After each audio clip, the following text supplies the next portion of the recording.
Hey, I'm looking forward to telling you about my workout, something very simple that just about anybody can incorporate into his day.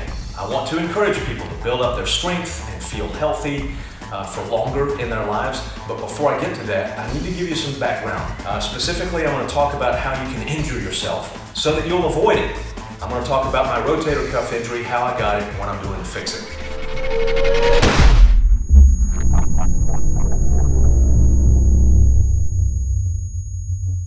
The rotator cuff is a set of 4 muscles that stabilizes the shoulder joint.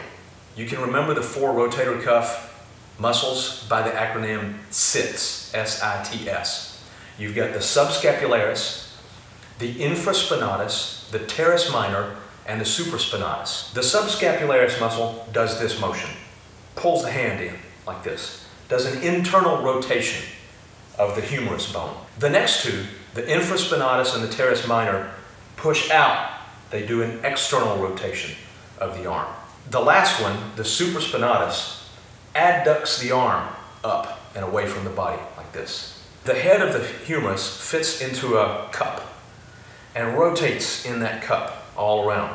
If I lift a heavy weight up and out like this, and my deltoids are putting a lot of pressure on the humerus to pull it up, they're also tending to pull the joint out of the socket.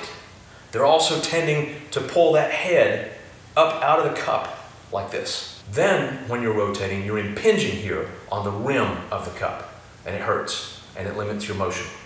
So, the rotator cuff muscles hold that head down and in whenever you're doing something with your arm, okay, as it rotates around. So, if you damage your rotator cuff, any one of those muscles, it's going to destabilize the joint and make it hurt when you use it. So here's what happened with me. One of the exercises I do is chin-ups. When you start chin-ups, the problem with chin-ups is you can't really scale the weight, at least not the minimum. You can't start at a lower weight than your body weight. And so the very first chin-up you do is going to be at your body weight. And if you're weak, then it's going to be very difficult. I was doing chin-ups with my full body weight, and I used an overhand grip so that my palms are facing forward. That's how I hurt my shoulder. What I did was I damaged my subscapularis muscle. It's the one responsible for this motion, down, like this. Here I go pulling myself up, and then I go down. That's 1 rep. And then I pull myself up and go back down. That's another rep. Okay, by the time I'm doing the 3rd, 4th, 5th rep, I'm really straining with everything I've got because my lats and my biceps are wearing out and are not able to do the pull, but I'm still trying to get on up there, and so I bring the subscapularis muscle more into the action, and I strained it. And then whenever I used it, it hurt. So like if I was trying to open a bottle for the pain pills for my shoulder, I couldn't do it. If it hurts, then your body stops doing it.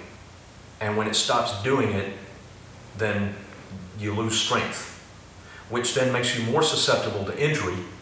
So then you get weaker, so then you get hurt more, so then you get weak. I mean, you get the point, right? It's a vicious cycle. You've got to fix the problem, which is inflammation, pain, and weakness. So I'm going to show you what I've done to fix it. Now, you guys that are about my age out there, you need to pay real attention to this. Some of you younger guys do too, especially you gamers. I can't tell you how much time I've wasted on Minecraft. And I know that during all that time, I'm not using any muscles except my thumbs. Man, you're gonna get weak, you're gonna get now you're young, and so you're able to recover more quickly than an old guy like me. It takes me longer to build up strength than it does you. But you still need to be careful about injuries, because getting injured when you're working out is actually counterproductive. It's not going to make you stronger, it's going to make you weaker. And it's not going to make you feel better, it's going to make you feel worse. I'm not going to say that I know how to fix your rotator cuff injury, but if you've got something similar to mine and you want to try what I'm doing, go for it. But I do recommend that you consult either a doctor or a physical therapist first and let them give you an expert opinion, because I am by no means an expert. I only know a little bit about what it takes to take care of myself. Okay, not you. Here's an exercise. I'm going to show you the exercise with my left hand so I don't hurt my right shoulder doing it. So this is the motion I'm going to do in order to strengthen the subscapularis muscle. All right? I'm going to go down with the weight like this, and then pull it up, all right?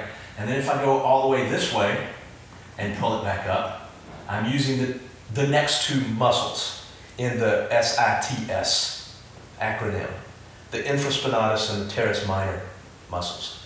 This one uses the subscapularis, okay?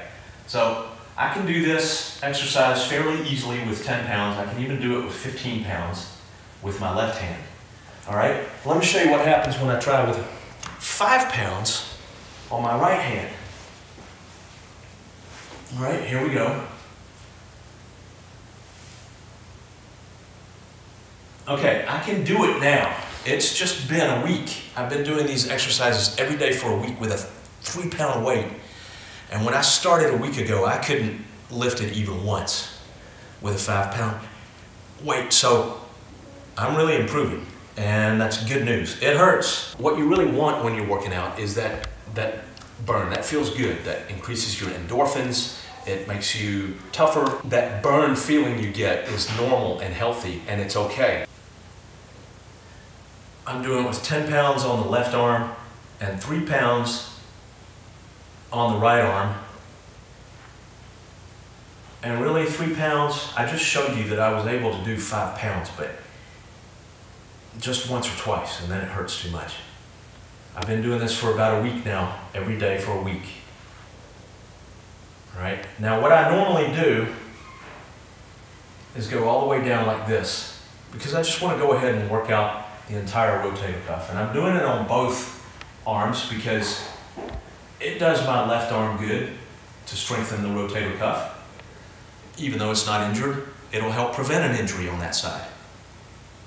I do 20 reps of this, and then I rest, and then I do 20 more reps, and then I rest, and then I do 20 more. So I do 60 reps of that every day, all the way around. And that strengthens the first 3 muscles in the SITS acronym, the subscapularis, the infraspinatus, and the teres minor. I'll show you a set of exercises. You're going to rotate this weight around like this. And I'm going to do 20 reps this way. And then I'm going to do 20 reps this way. And then I'm going to do 20 reps like this. And then 20 reps like this. And I'm going to use whatever weight that I can do that does not feel like it's straining anything. Now, I'll be the first to tell you that this is not a very satisfying exercise. You don't feel like you're accomplishing much. But my physical therapist assures me that you really are. The rotator cuff muscles have a problem with low blood supply. And you want to give them a workout that doesn't strain them, the only purpose of which is to drive blood in there and get the blood pumping for a few minutes. So you can use heat to help with that, and then do your exercises like I'm doing here, and then ice your shoulder to bring the inflammation down. Heat, exercise, ice. Now, when you do this exercise, don't lift your shoulder up off the floor, okay? Don't push it up like this. Just keep your shoulder, the back of your shoulder, down on the floor. My shoulder's already feeling a good bit better after just a week, and it's not right yet. You can see I'm still very weak. My subscapularis is weak. Okay, I hope this has helped you understand a little bit about what the rotator cuff does, and if you've got an injury similar to mine, the exercise you can do that might help, consult a physical therapist. Keep in mind too that if you have a different injury, just take the same approach. Find out how you hurt yourself. Find out what you hurt, and then go find somebody, a friend, or just go to a chiropractor and have him explain to you the nature of your injury and what you can do to get it fixed. You know, it's a lot easier to build up now at the age of 48 than it's going to be when I'm 68.